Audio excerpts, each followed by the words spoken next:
So, magtubag-tug pangutan na karon. Or pangutan. Ilan kay mo na kung sa daw akong agency. So, akong agency is Mission Way Manpower Services. Located siya sa San Marcelino Street, Manlati, Manila. So, syempre, depende man gud sa mga agency kay. Ang mga agency kina, international siya ba kina Taiwan, New Zealand, ay mga, basta, mga Europe niyan. Pero depende sa kanang mga urgent hiring gud nila. Di siya ingon nga para sa mga kais. Daghan kay mga employer nga kanang mga urgent hiring. So, mo to nga. Pa Japan is nasa second floor. So, depende sa employer nga urgent hiring is, ang uban man gud kay, mamili sila o dili kanang single lang ba, dili siya ingon nga kanang nay anak god or married, depende sa employer nga. Kaya ang uban nga katong salbis kay pwede man nga nay anak god. Tapos kinahanglan nag-adto ka dito or ma-apply ka dito, kompleto ka og kanang mga requirements like passport, PSA, NBI, police clearance para kanang if ever na ma-qualify gud ka sa ilang mga hiring or kanang sa ilang diretso na ka kanang smooth lang gud kayo process nimo. So mo to siya ang mo na pinakadali jud ka na kompleto ka sa tanan, dili na yung ay tubig-palo na lang yan. Kaya ning bago ko niya sa Manila is kompleto jud ko requirements, nagluwas or kana nagkuha jud ko tanan like police clearance, barangay, yan na. Sa diploma, pwede na yun siya high school graduate guys, basta naka-diploma. Hindi high school graduate, ganay no bulok.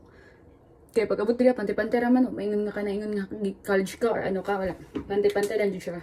So, sa MUA is, pwede ka 20 pataas, 19, pwede good, pero pakasunadahay na lang yun. Pero sa tuwa kay, ang pinakabata sa mga nag-apply is 21, tapos nag-22 siya, tapos hindi, 22. Nag-apply siya 22, so nag-eskwela may 23 siya. To, pag abot naman is 24. Para sa ko, nadawat ko is 23 ako edad. So, nag-24 ko, nag-eskwela na ako sa 25 na ako sa Japan. So, mo nga ka ng, na yung pinakabata na ako, 24 sa mga kabatch lang ha. Pero ako kabalo kayo, mag-base. Pero sa mga kay, bawal dito ang naito to guys. Sa mga agency, bawal. Pero kung ba agency na pwede nga na ikato. Pero sa mga kay bawal. Kaya dito sa dati na kong kong gisbilahan sa moms ba? O sa moms kay pwede siya na ikato, ipa-laser lang. Sa mga lalaki or sa babae, basta kaya ni mo sakit nga magpa-laser. Walang siya. Matunga ka ng, ano pa yung gihulat guys? Pakursa na daira gid mag-abroad ka no? Dapat kompleto ka. Siyempre, bago ka mawat og Japan, mag-eskwela sa jud ka og Niyonggo, good for 4 months para sa gibuhat. 4 months. Dali rin ka yung 4 months guys. Kasi diba katong na ako sa Manila is laglaga na ako. Chill lang. Di ko ako excited. Pag flight, gana mo kay dami kay pwede nga dili na lang mo dayon kay. May ngauno ko or napamahal na ako sa Manila. Sumot na gudto sa gym. Nag-gym ako dito nagiganahan ako dito Mutong hala, biyaan dyan ako ni. Mutong siyempre temporary naman ta dito or lang ta dito kay. Di man gito mo atong goal dito na mag-gym ba di. Mabot juga sa point nga hala, mamiya juga. Mamiya. Umalang to siya guys. Basta ka ng lang. Apply lang sa agency Mission Women Power Services. Sa Manila na siya guys. Ang sa pa niyang gihulat. Pag Japan na. Pwede po siya sa Taiwan guys.